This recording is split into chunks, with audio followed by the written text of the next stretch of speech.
Iniciemos con nuestra cápsula informativa número 2 de acuerdo a nuestro apartado de la materia que es teoría del Estado.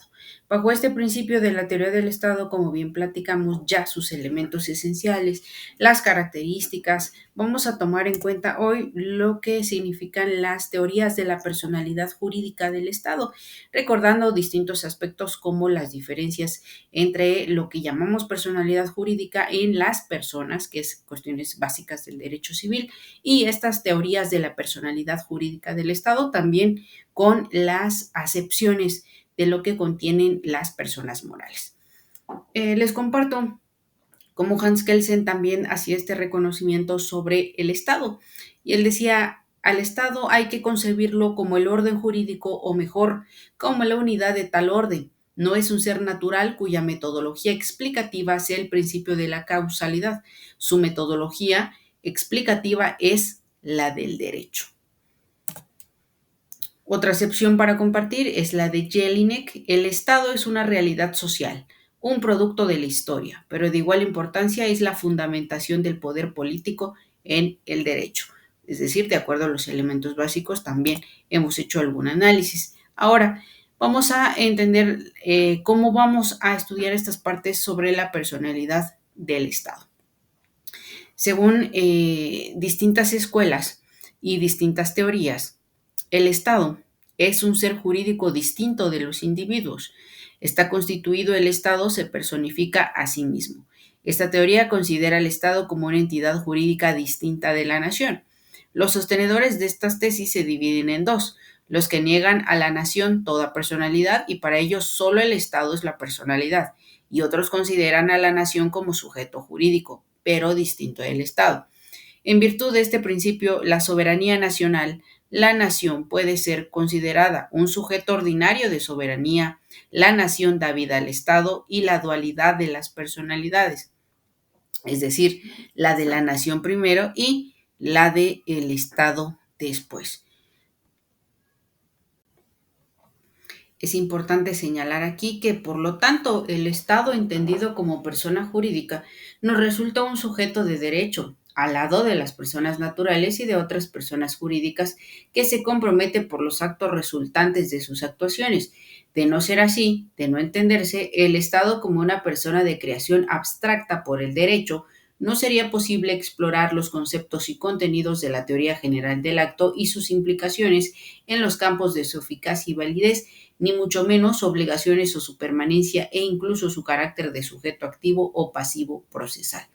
Este punto pues adquiere tanta importancia que a veces afirmamos que está en íntima y directa relación con toda la problemática de la institucionalización del poder. Es más, Estado de Derecho es fuente indiscutible de esta personalidad jurídica. Recordando los conceptos básicos o las nociones, ¿no?, sobre esta personalidad jurídica, vista la natural relación entre la personalidad jurídica del Estado, las funciones y los actos que en razón de cada una de ellas sean proferidos, ahora vamos a examinar esta como teoría general de la personalidad. Los conceptos fundamentales de persona en sus diferentes connotaciones pertenecen a la teoría general del derecho, lo que los hace predicables con las limitaciones del caso a las fundamentaciones teóricas del Estado en la persona moral. En el lenguaje jurídico, son personas los seres capaces de tener derechos y contraer obligaciones, en otras palabras, sujetos portadores de facultades y deberes, nacidos los primeros en el derecho subjetivo y originados los otros en las estipulaciones jurídicas. Por lo tanto, también nosotros consideramos importante que ustedes tengan en cuenta cuáles son las teorías más consideradas para estas secciones sobre la personalidad jurídica del Estado. Les comento algunos de sus principales exponentes, como en la teoría de la ficción.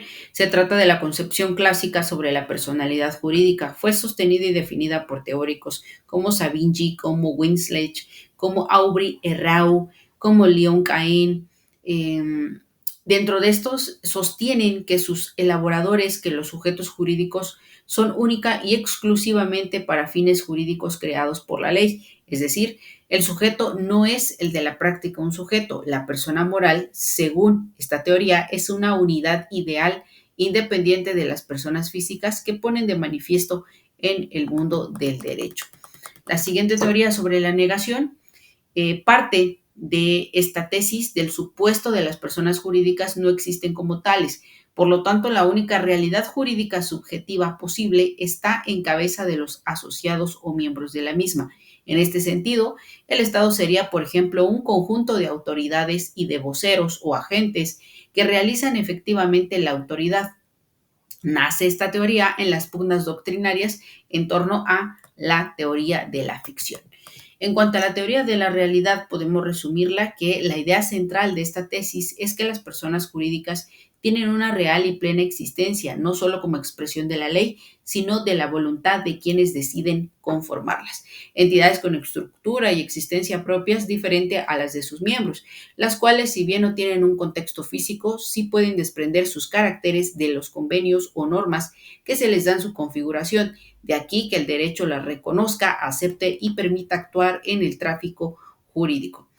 Basándonos en estas descripciones, entonces podemos apremiar que básicamente la personalidad jurídica del Estado se comprende en la persona moral que representa básicamente junto con todos sus elementos y la manera en que ésta funciona o se administra.